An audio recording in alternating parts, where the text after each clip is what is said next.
Well,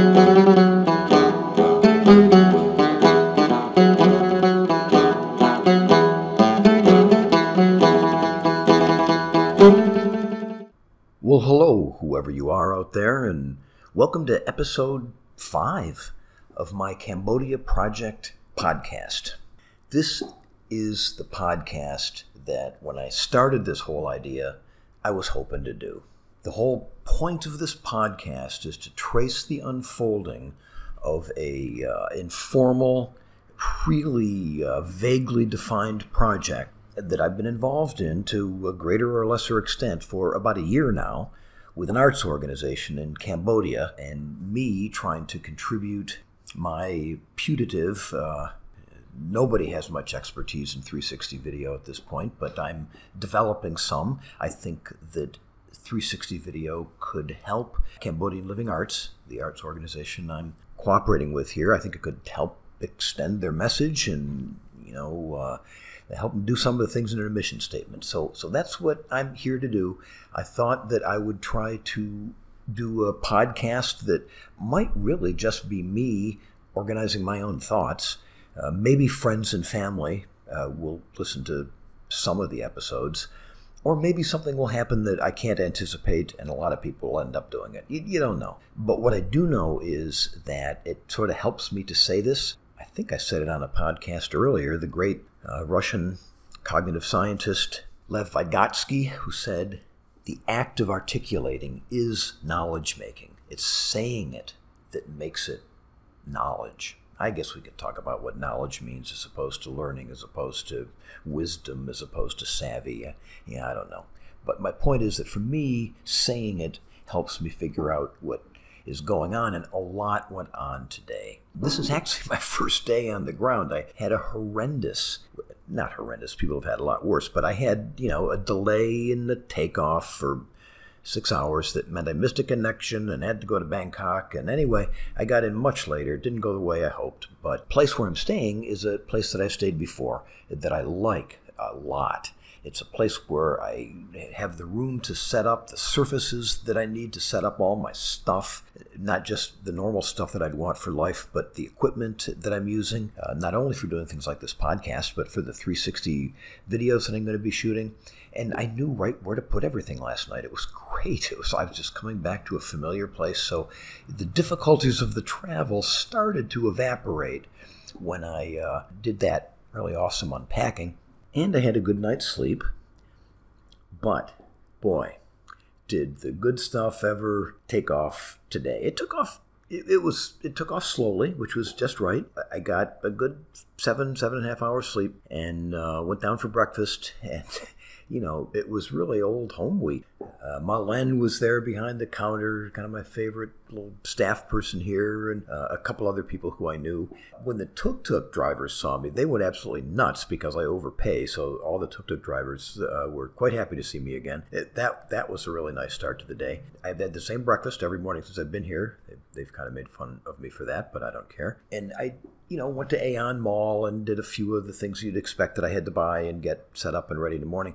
The project, which is what this podcast is about, not the life of Tom, started off with a lunch meeting at Vigo, which happens to be the restaurant owned by the wife of the CEO of Cambodian Living Arts, but that's neither here nor there.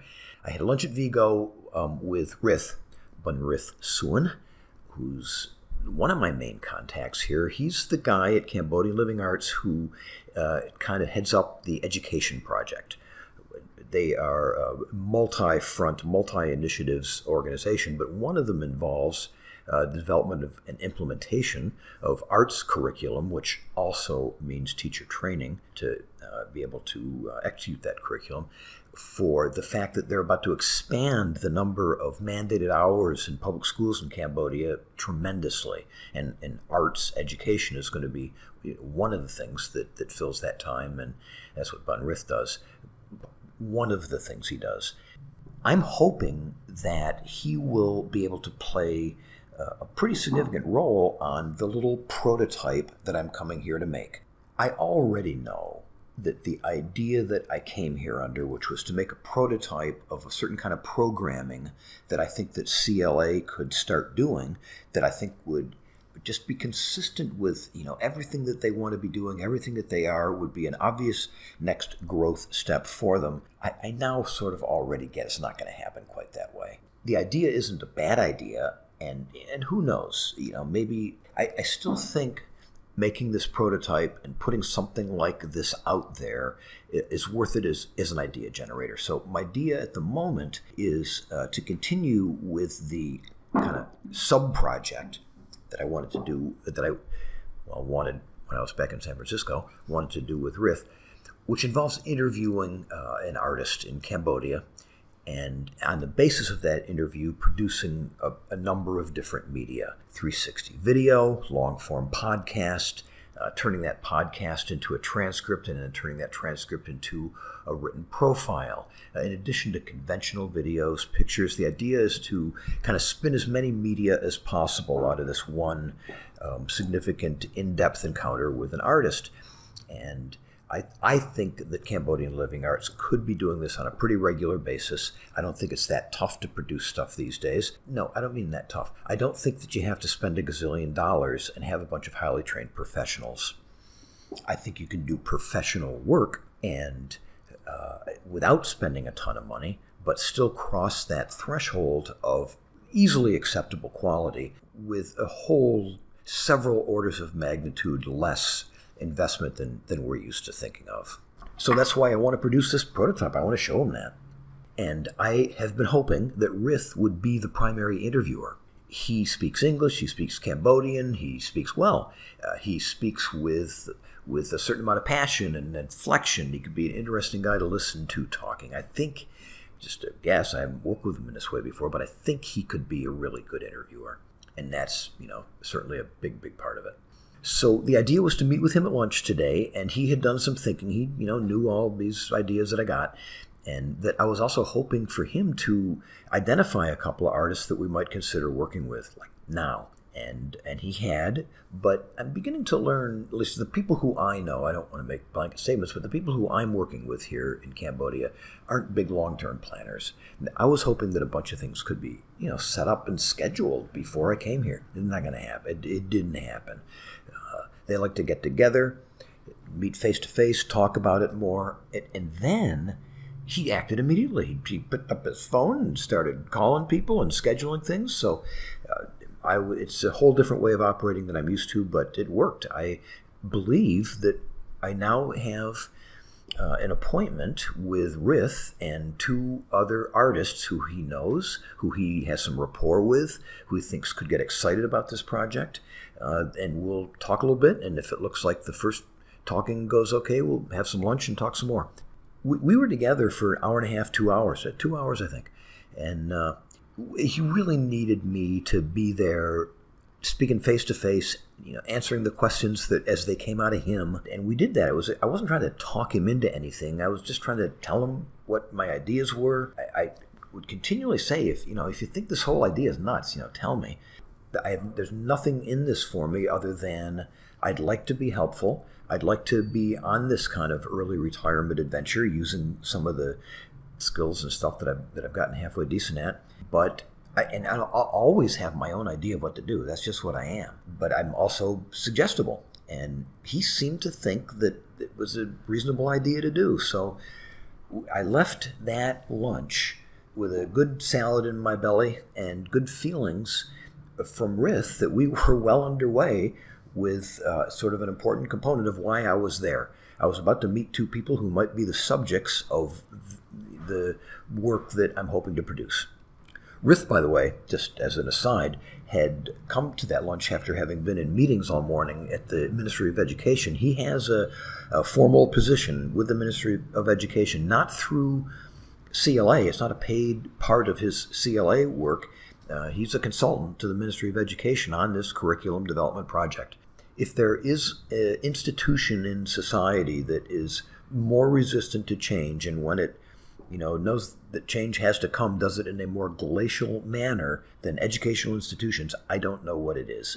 So it is just watching nails rust to go through this process of meeting. And what struck on my mind, I said, so tell me about this meeting. How many people were there? He said, 40.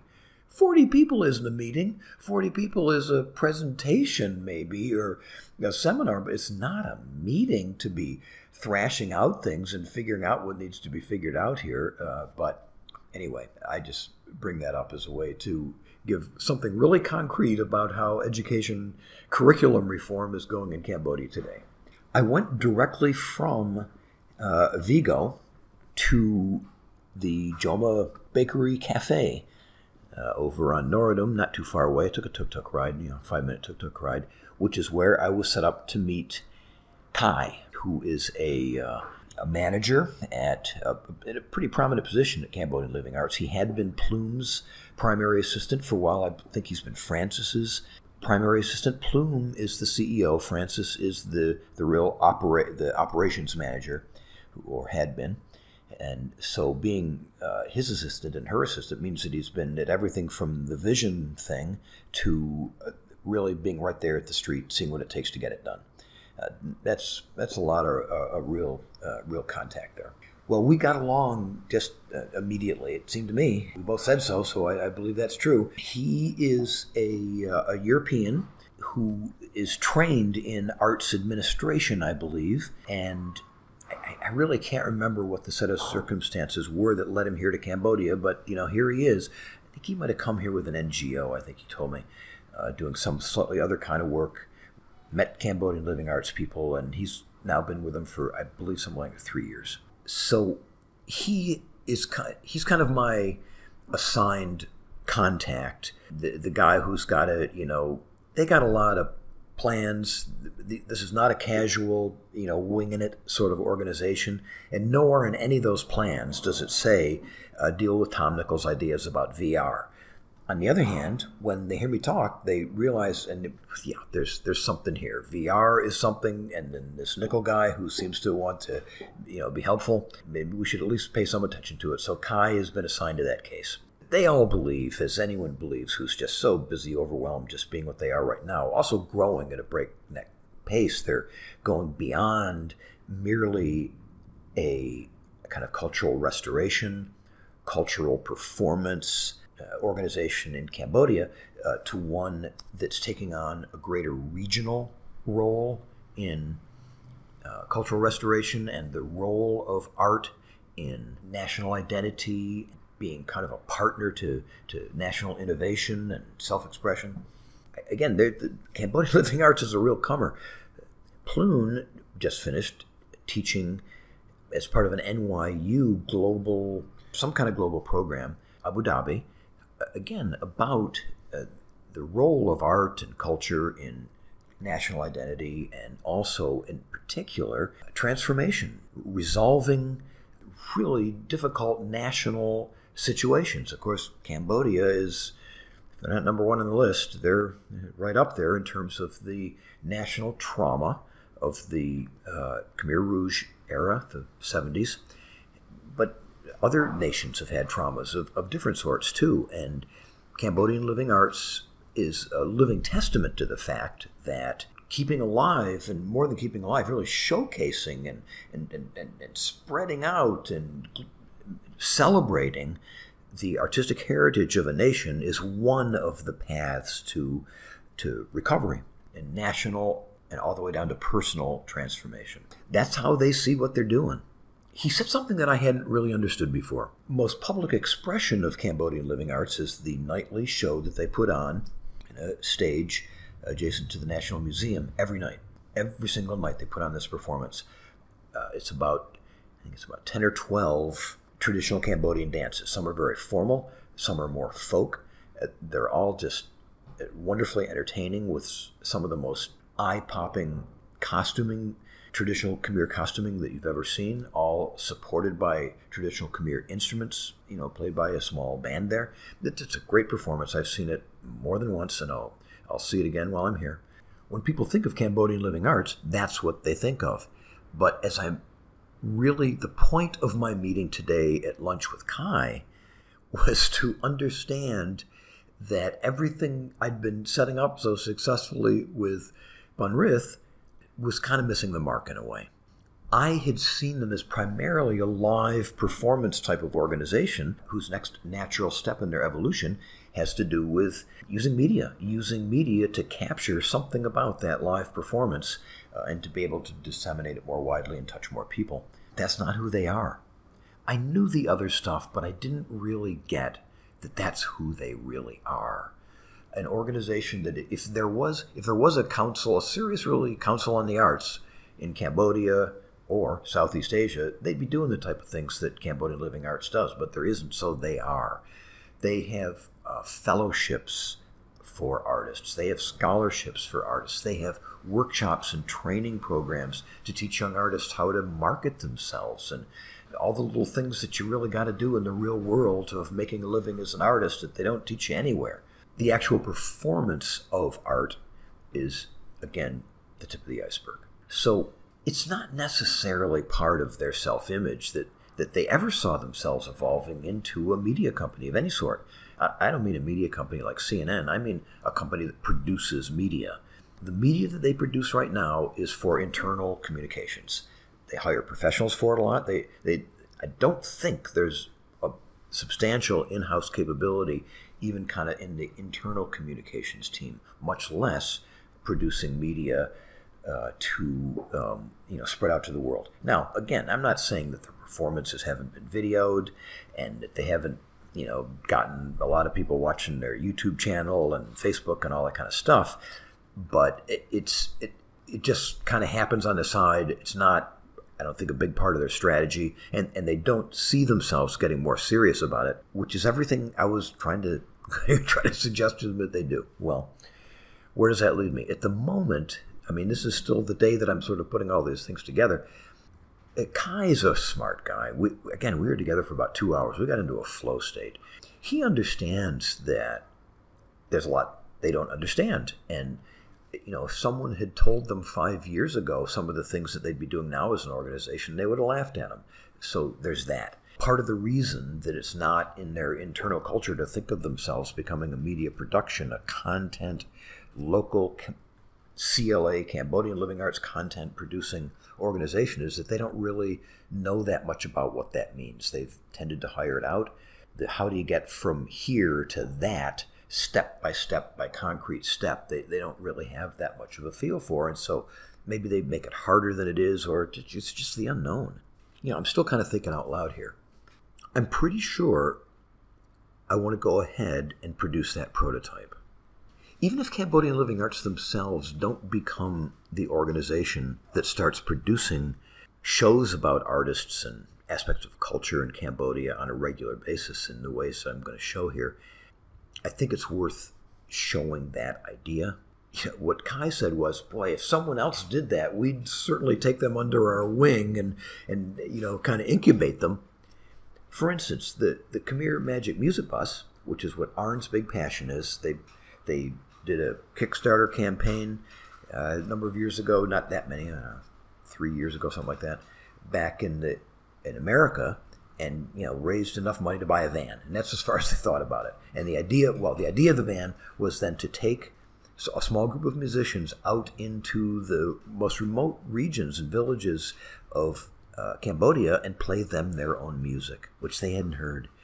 Again, all the artists were silenced, most of them silenced permanently, and those who weren't had to stop performing as artists. And so things have been lost. And when they go out to some remote village and play stuff, people, it's otherworldly to them because they haven't heard it in so long, but it's so deep and meaningful to them.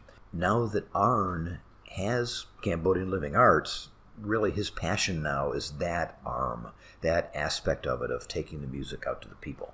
That has nothing to do with what I was just talking about, being a council on arts when there isn't one, supporting artists, all that kind of stuff. But now, even though it had not been part of someone's business plan, Arn on his own went ahead and got that Khmer Magic Music Bus, and after a couple of years of awkwardness, it's now part of Cambodian Living Arts.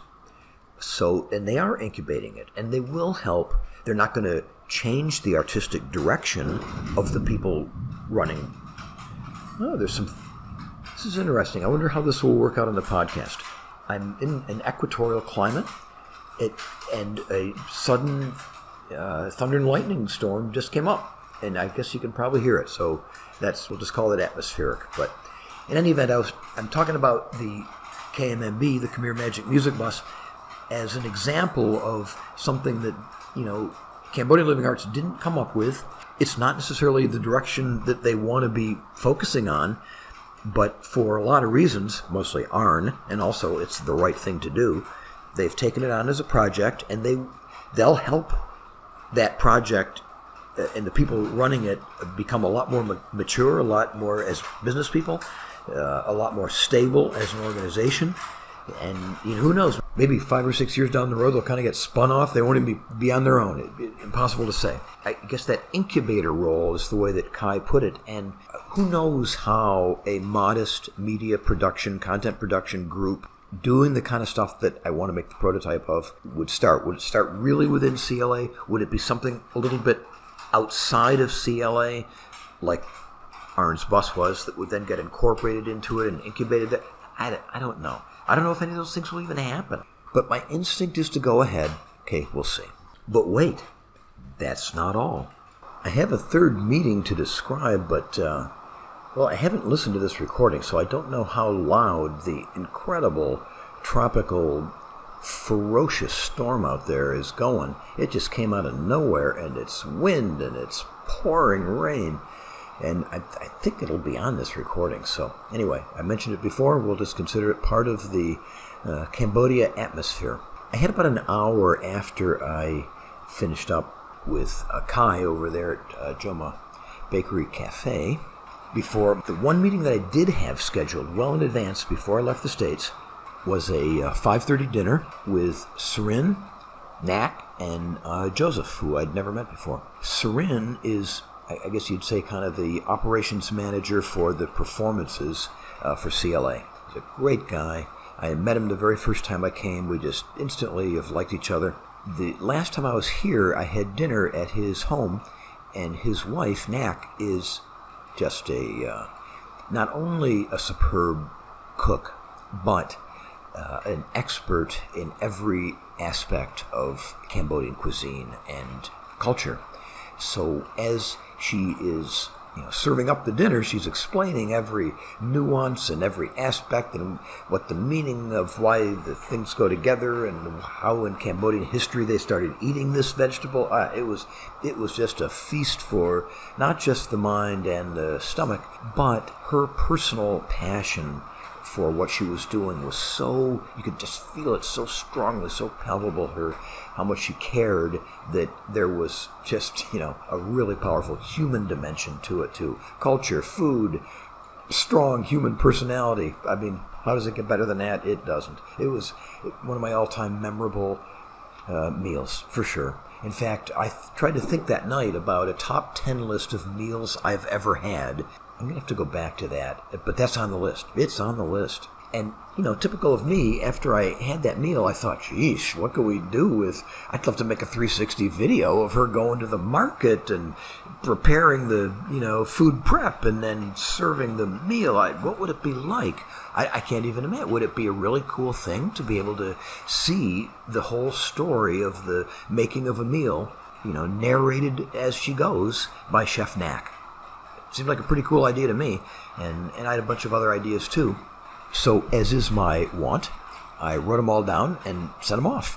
Well, typical Tom, I was walking into a slightly more complex situation than I knew, but again, if I'd known that, I wouldn't have done anything, so I've kind of spent a lot of my life acting this way. She has a partner, a marketing partner, and so obviously you're not going to come barreling in with a bunch of Tom come out here with his camera ideas without running it by the partner. In fact, if I was that partner, a lot of red flags would have gone off pretty fast. So that was the meal. That was the dinner. It was Joe, the partner, and then Nak and Surin and me, and I.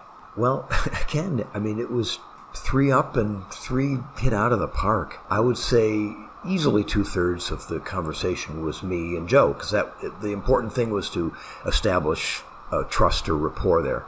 And if it could be established, then I could proceed and do a little bit of 360 video and see what would come of it. But if it couldn't, I wouldn't. and he'd find really polite ways of talking about the plan that they already had, and da-da-da. And I would have understood. More than likely, that was the way it was going to go, but it's not the way it's going to go. I like Joe. Joe is something like my niece Chelsea's boyfriend Mark, who's a Hollywood promoter. He's not an old-style marketer. He really gets it. He gets how you use networks and media and bring things along, and there's a procedure to promoting things today that I don't pretend to understand all the details of it, but I know when people say to me, I've been in marketing for 40 years, I'm like, well, you got a lot to unlearn then, because the rules of the game have changed so much. Same with video. People who have been videographers for 40 years have an awful lot to unlearn to make 360 videos and to make VR in general, because it's just such a fundamentally different perspective, way of storytelling, way of looking at how you could even tell a story. But, from what I could tell, Joe's got a lot of the right ideas, and I liked him too. He was just an open guy. He put himself out there, and we talked, and we got along real well. I'm not sure if his ideas are right. I really thought the first thing to be done was to tell a story, the whole story of how a meal got done. I just took a little break there to go watch the rain. There's nothing like a tropical downpour. You can't imagine there's that much water in the air to come down. I remember the first one of those I saw in Singapore a bunch of years ago. I was like, whoa! I didn't know there could be that much water. So I was talking about, I perceived a slight strategic difference between the way Joe's approaching it, the way I might have. He thinks that what they need to do is produce what he calls recipes. Chef Knack on location out at their, really beautiful little place there at the river, going through how you make this particular meal, kind of all the way back to Julia Child. There's things that are, that's the way people are used to seeing it. So in terms of kind of fulfilling people's expectations, that works. It's not what she really wants to do. And she's explicit about that. She wants to be in a more realistic kitchen, being a more realistic Chef Nat cooking, as opposed to someone really kind of more formally demonstrating. But that's their current plan, and when they have a bunch of those, I guess they think they'll have something really of substance that they can shop to some kind of network. I think that's the plan. Is it the Food Network? Is it Amazon going for a series, underwriting a series, whatever it's going to be? That is the goal. It's not that different from the way I've been looking at it, which is they've got a great story to tell. The story draws on Cambodia, a rich cultural tradition, all intermingled and interwoven with food. It also will draw in inherently, and they'll make sure that it draws in, a kind of a vegetarian, vegan, healthy food consciousness. Again, just all important dimensions to be able to touch people. And then the personality of Chef Knack. I mean, she's got it. There's a lot of different ways of being a chef personality that's attractive. Julia Child certainly established one form, and no one's ever, I don't think, quite done it like her since then.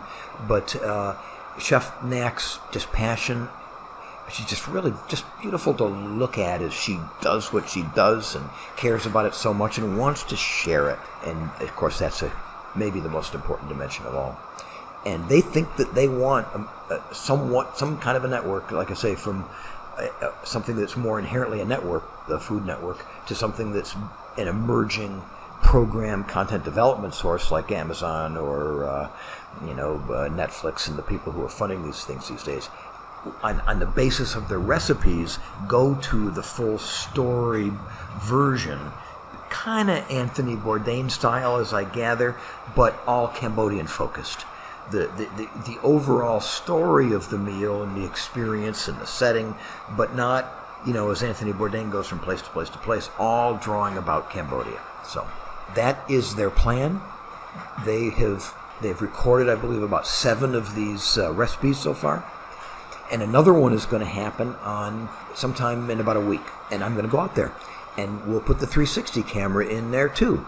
And kind of as they'll continue with their plan, but adjunctive to that, I'll have something else.